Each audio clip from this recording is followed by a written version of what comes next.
ഏറ്റവും വലിയൊരു തോട്ടാണ് മറ്റുള്ളവർ എന്ത് വിചാരിക്കും.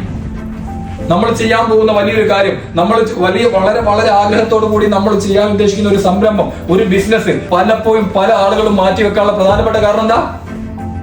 മറ്റുള്ളവർ എന്ത് വിചാരിക്കും. മറ്റുള്ളവർ എന്ത് വിചാരിച്ചോട്ടെ.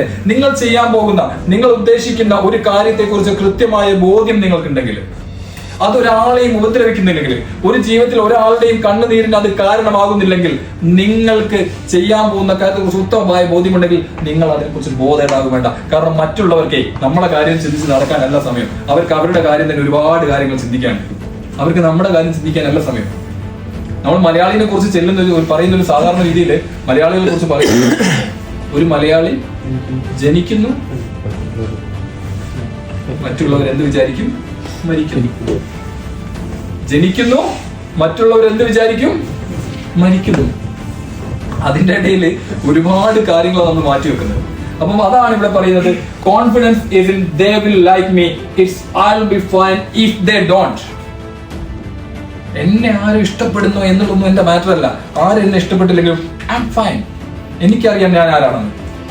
ആ ഒരു ബോധ്യത്തിലേക്ക് നമ്മൾ എത്തുക എന്നുള്ള. മറ്റുള്ളവർ ഇഷ്ടപ്പെടുക, മറ്റുള്ളവർ എന്നെ നോക്കും, നിങ്ങളുടെ ലൈഫാണ്. അണ്ടിൽ അൺലെസ് നമ്മുടെ ഒരു പ്രവൃത്തി കൊണ്ടോ നമ്മുടെ ഒരു വാക്കുകൊണ്ടോ നമ്മൾ ഒരാളെയും ദ്രോഹിക്കുന്നില്ല, ഒരാളുടെ ജീവിതത്തിൽ നമ്മളൊരു പ്രശ്നങ്ങൾ ഉണ്ടാക്കുന്നില്ല എന്നൊരു ഉത്തമമായ ബോധ്യം ഉണ്ടെങ്കിൽ നിങ്ങൾ ഒരാളെയും പേടിക്കേണ്ട ആവശ്യമില്ല.